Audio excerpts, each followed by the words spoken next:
The war between the Orion Alliance and the Arcturus Dominion had gone on for centuries. 17 star systems had been caught in the fighting. Many alien species had died out completely. Others were forced to serve the powerful armies. Neither side could win, but neither would give up. Commander Alan Wright looked out the window of his quarters on Proxima Station. Space battles flashed in the distance like silent lightning. He had spent 10 years trying to stop this war. 10 years of watching people die while leaders refused to talk. This meeting might be his last chance to make a difference. Alan straightened his blue Galactic Council uniform and checked the time. The peace talks would begin in 1 hour. Representatives from both the Orion Alliance and Arcturus Dominion had finally agreed to meet after losing millions of soldiers in the Battle of Serpens. Their biggest warships had destroyed each other, leaving both sides weakened. Lieutenant Olivia Martinez knocked on his door. "Commander, the security teams are in position. The delegates will arrive separately within 30 minutes. Alan nodded. Olivia had been with him for 3 years. She was smart and loyal, and one of the few people he trusted completely. "Any word from the council?" "They sent updated casualty reports from Serpens," she said, handing him a tablet. "The numbers are worse than we thought. 2 billion dead across 3 planets. Alan took the tablet but didn't look at it right away. He had seen too many death counts. The numbers had lost their meaning. Each one was a person with family, friends, hopes, and dreams, all gone now. "They've been fighting so long they've forgotten why they started," Alan said quietly. Olivia walked to the window and stood beside him. "Do you think they'll listen this time?" "They have to. Both sides are exhausted. And now there are rumors that something new has entered the equation." "You mean the humans? From that isolated planet?" Alan nodded. Earth had been left alone by the galactic community for centuries. The planet was in a quiet section of the Milky Way, far from the main trade routes and battle zones. Most spacefaring species knew about humans, but considered them too primitive to bother with. Humans had only recently discovered faster-than-light travel. The Council received a message from Earth 3 days ago. They've sent an exploration ship beyond their solar system for the first time. Olivia looked surprised.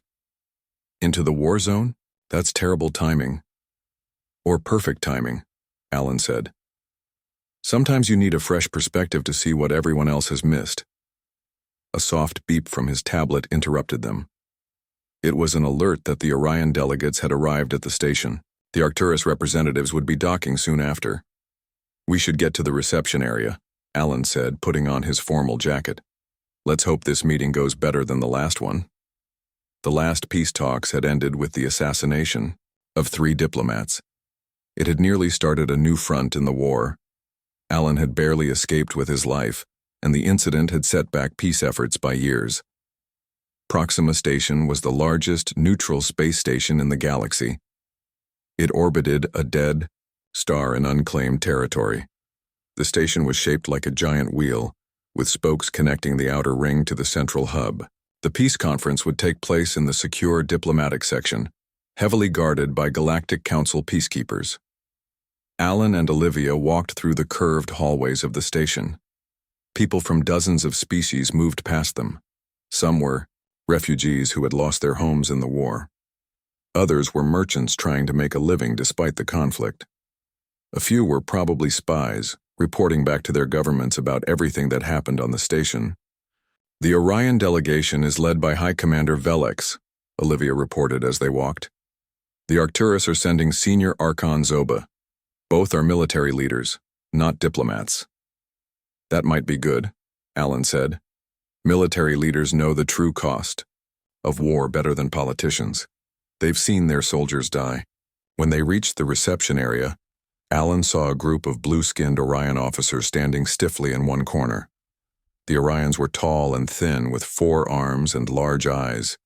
They wore ornate battle armor despite the station's strict weapons. "Band Commander Wright," the tallest Orion said, stepping forward. "I am High Commander Velex. My government has sent me to discuss terms for ending this unfortunate conflict." Alan bowed respectfully. "High Commander, thank you for coming. The Galactic Council appreciates your willingness to seek peace." Before Velix could respond, the doors on the opposite side of the room opened. A group of Arcturus representatives entered. The Arcturus were shorter than humans, with thick gray skin and 3 eyes arranged in a triangle on their faces. They moved with quick, precise steps. "The Arcturus delegation has arrived," a station officer announced. The leader of the Arcturus group, Senior Archon Zoba, wore a simple gray uniform with silver markings showing her high rank. She looked at the Orions with clear disgust. "Let us not waste time with false pleasantries, Commander Wright," Zoba said in a sharp voice. "We are here because continuing the war is currently impractical, not because we desire friendship with those who have destroyed our colonies." The tension in the room grew instantly. Alan stepped between the two delegations. "You're both here because millions of your people have died. You're here because planets have been destroyed and species have been wiped out.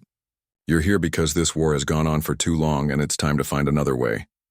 Neither Velix nor Zoba looked convinced, but they didn't argue. That was progress, at least. "The conference room is ready," Olivia announced. "Security has cleared both delegations. We can begin whenever you're ready." As they prepared to move to the conference room, an aide rushed in and whispered urgently to Alan. His face turned serious as he listened. "Is something wrong, Commander?" Velix asked. Alan looked up. "We've just received word that an unknown ship has entered the Proxima system. It's not from either of your fleets." "Is it armed?" Zoba demanded. "We don't know yet. But preliminary, scans suggest it's using technology we haven't seen before." Olivia checked her tablet for updates.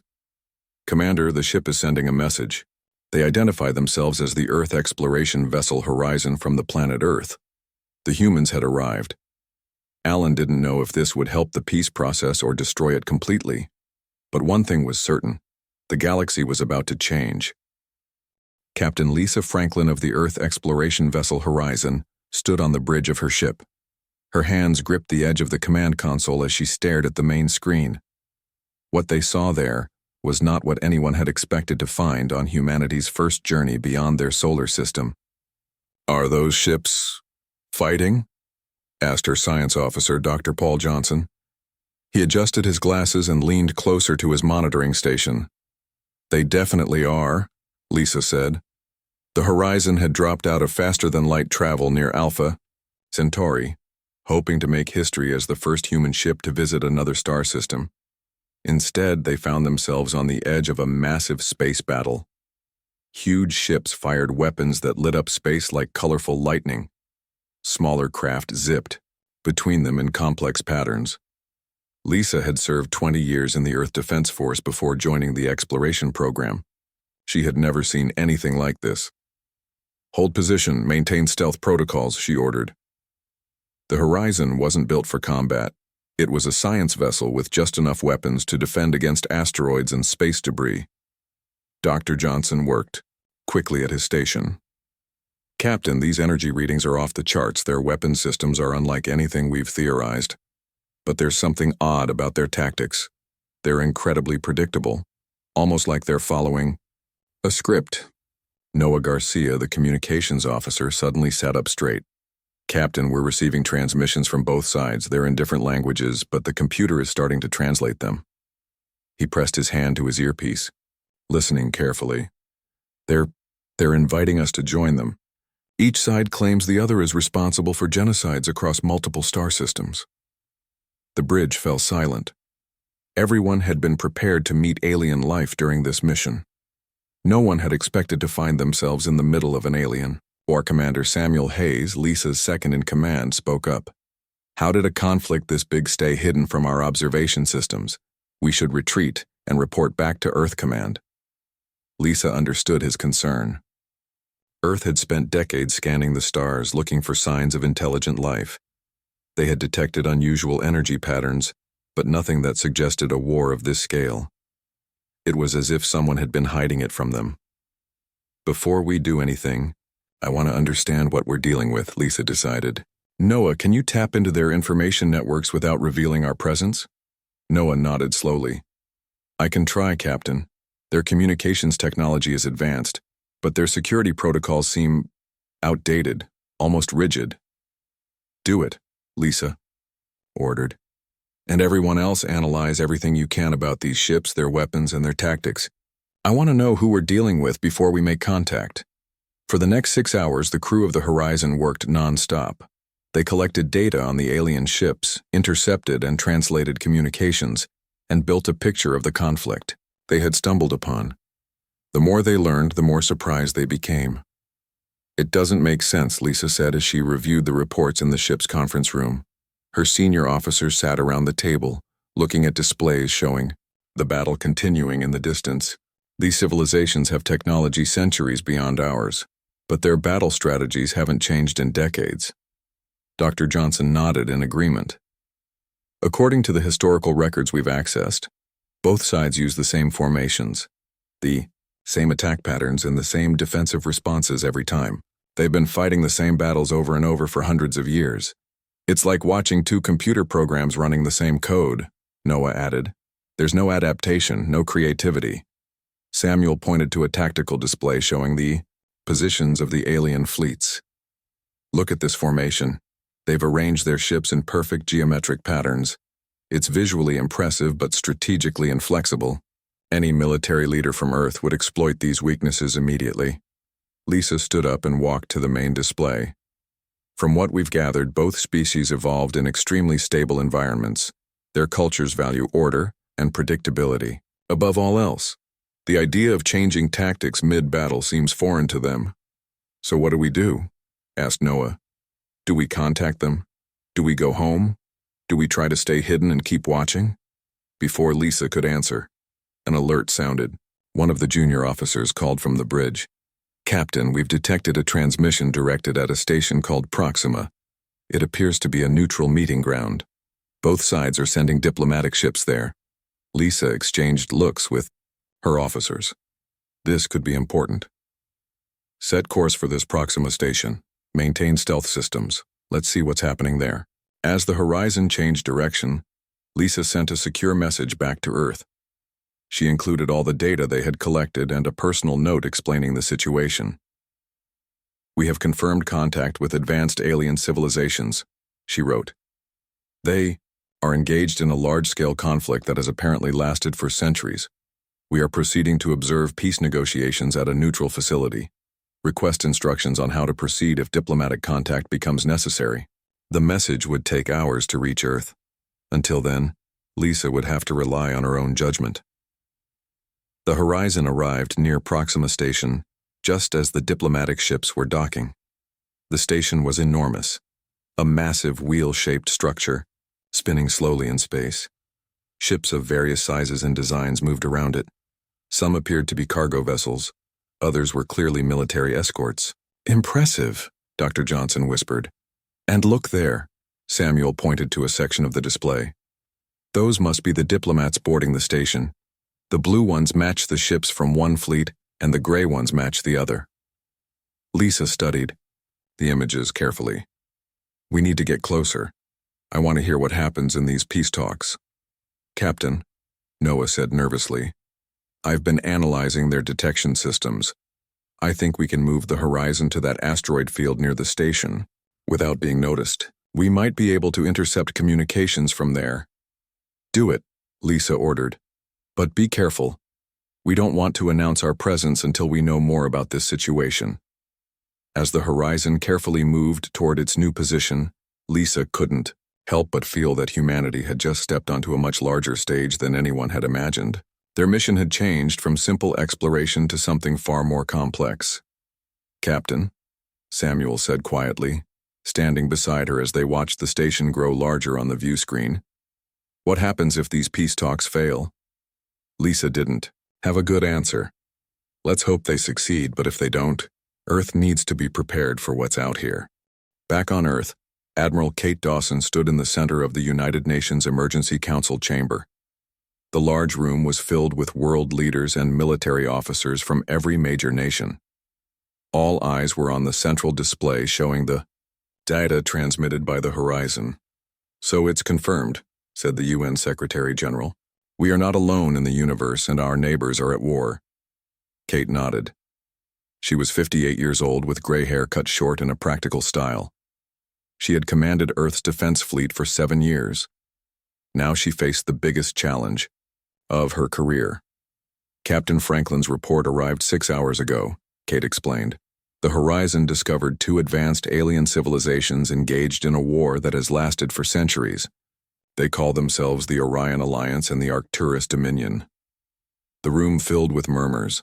Some officials looked scared. Others seemed excited by the discovery. "What are their capabilities?" asked General Eric Turner of the North American Defense Command. He was a tall man with a serious face and many years of combat experience. Kate touched her tablet, and the display changed to show images of alien ships captured by the Horizon. Their technological superiority is undeniable. Their ships are larger than anything we've built. Their weapons use energy systems we barely understand. A single one of their warships could probably destroy our entire fleet. The room grew quiet. As everyone absorbed this troubling information, "Then we should stay hidden," someone suggested. "We're not ready for this kind of contact." "It's too late for that," Kate replied. "The Horizon has been detected. Both sides have sent messages inviting humanity to join their cause." Dr. Vanessa Hill, Earth's leading expert on theoretical alien psychology, stepped forward. She had studied how different environments might shape the development of intelligent species. "There's something important you all need to understand," she said.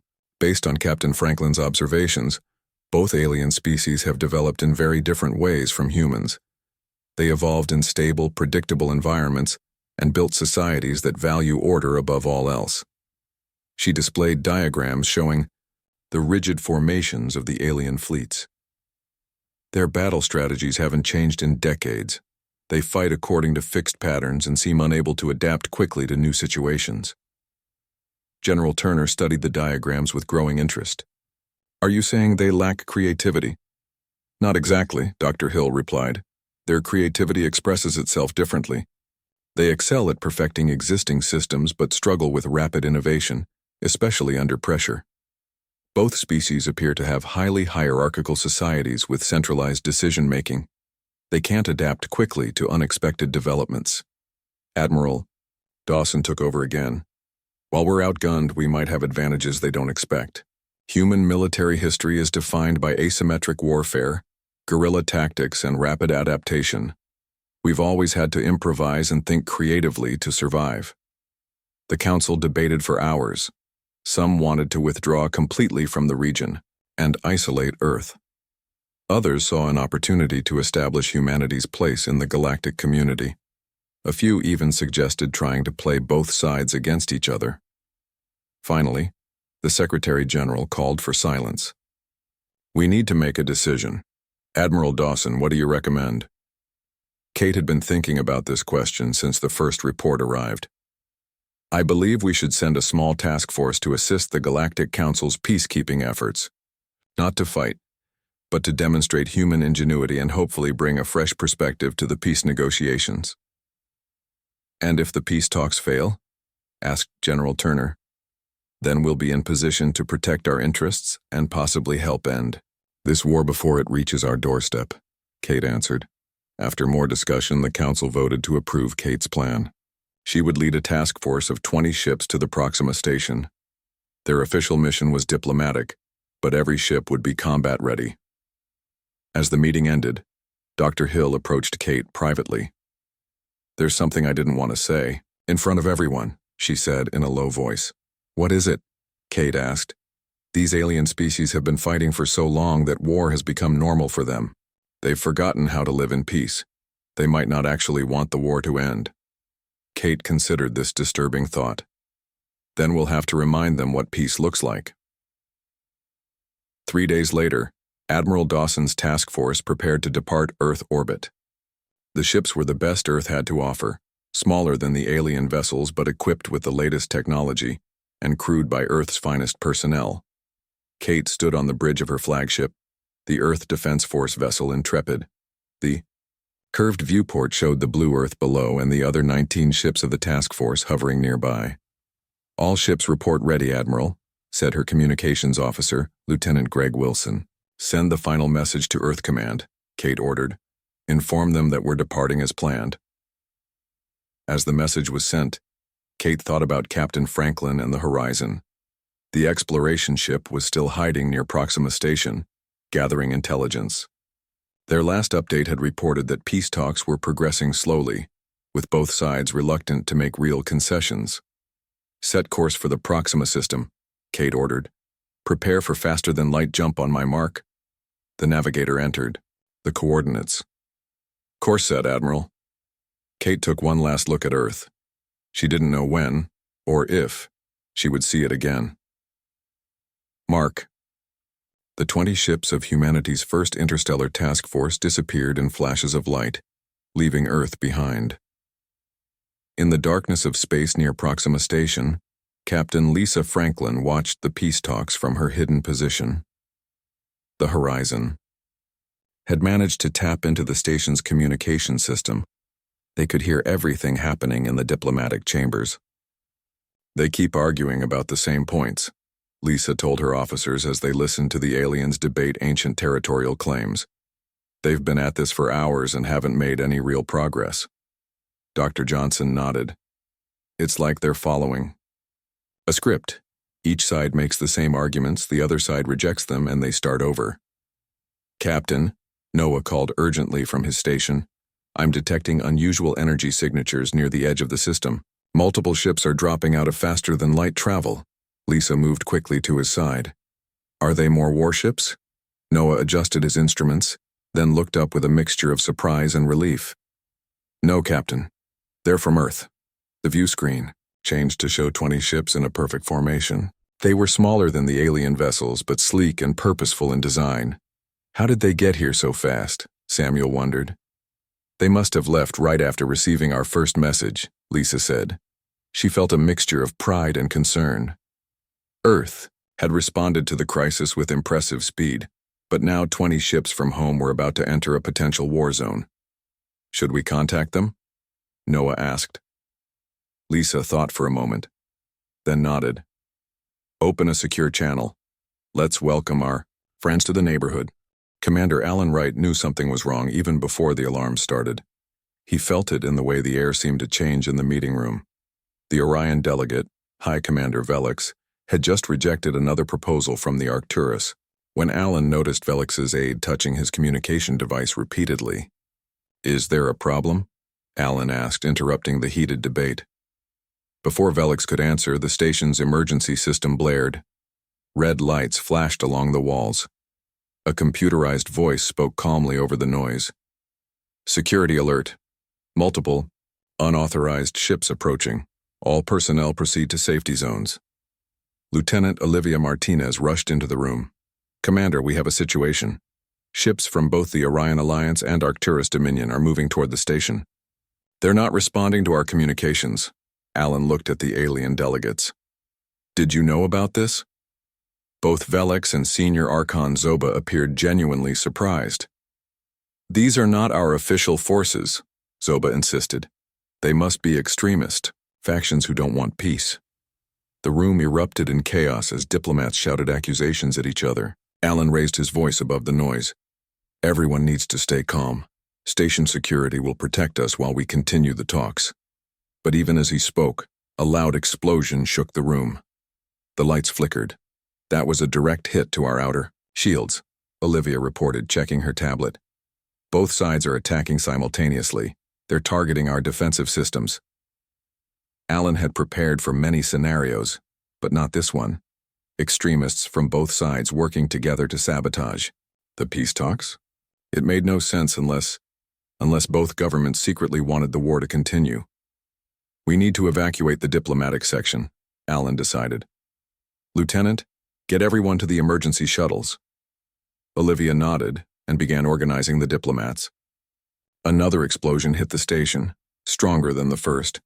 People stumbled as the floor shook beneath them. Mayday, Mayday, this is Proxima Station declaring an emergency. We are under attack by multiple hostile forces. Alan broadcast on all frequencies as the station's shields began to fail. He didn't know if anyone was listening, but he had to try.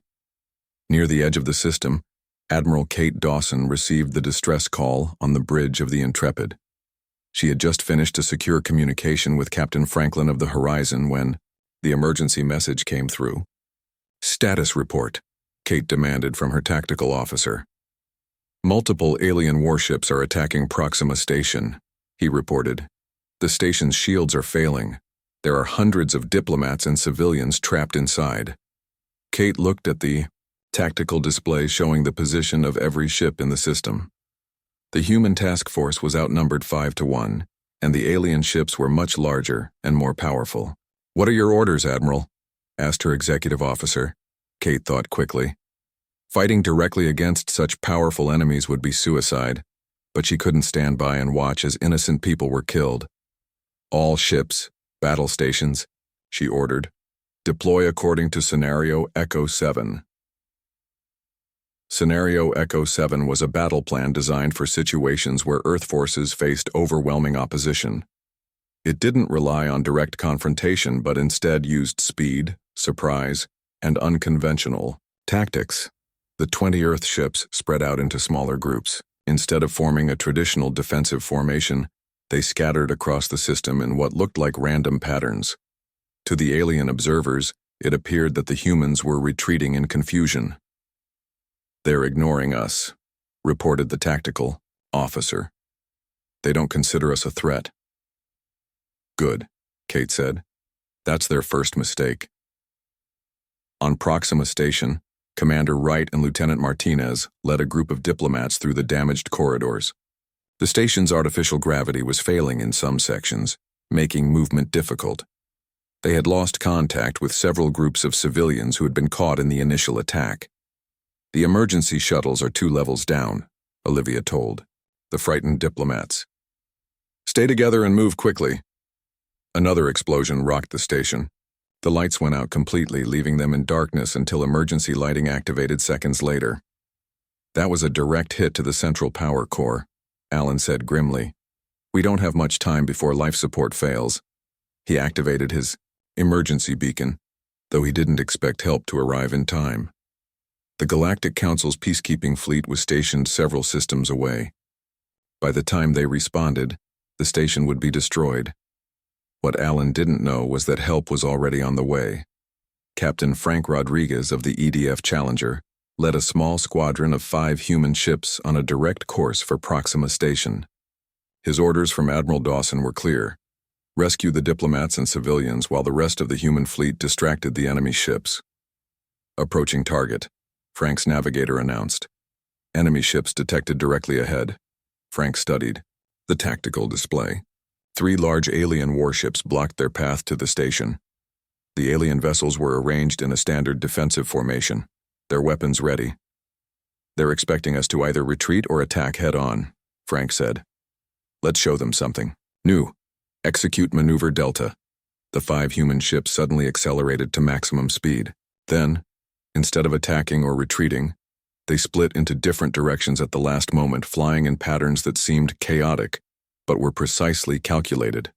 The alien ships tried to track them, but couldn't predict their movements. "Their targeting systems can't lock onto us," Frank's tactical officer reported with excitement in his voice. "Fire countermeasures," Frank ordered. The human ships released dozens of small drones that broadcast confusing signals. On the alien sensors, it suddenly appeared that 20 human ships were attacking from multiple directions instead of just 5. The alien ships fired their weapons, but they hit nothing. Their rigid battle programming couldn't adapt to the unexpected tactics. "Now, while they're confused," Frank ordered, "full speed to the station. Prepare rescue teams." The Challenger and its squadron slipped past the enemy ships and raced toward Proxima Station. They docked at the emergency airlock just as Commander Wright and his group reached the evacuation area. Alan couldn't believe his eyes when he saw human soldiers in Earth Defense Force uniforms rushing through the airlock. "Who are you people?" he asked in shock. "Captain Frank Rodriguez, Earth Defense Force," Frank said, extending his hand. "Admiral Dawson sent us to get you out of here. We don't have much time." While Frank's team helped the diplomats board the human ships, Admiral Dawson's main fleet executed the next phase of their plan. The 15 remaining Earth vessels launched a coordinated attack on the alien ships' communication systems. They didn't target weapons or engines. Instead, they focused on disrupting the aliens' ability to coordinate their actions.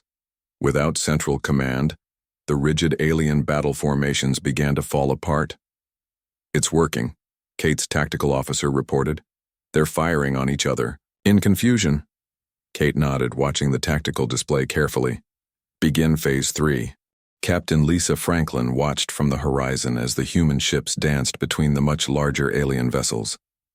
Her crew stared at the tactical display in amazement.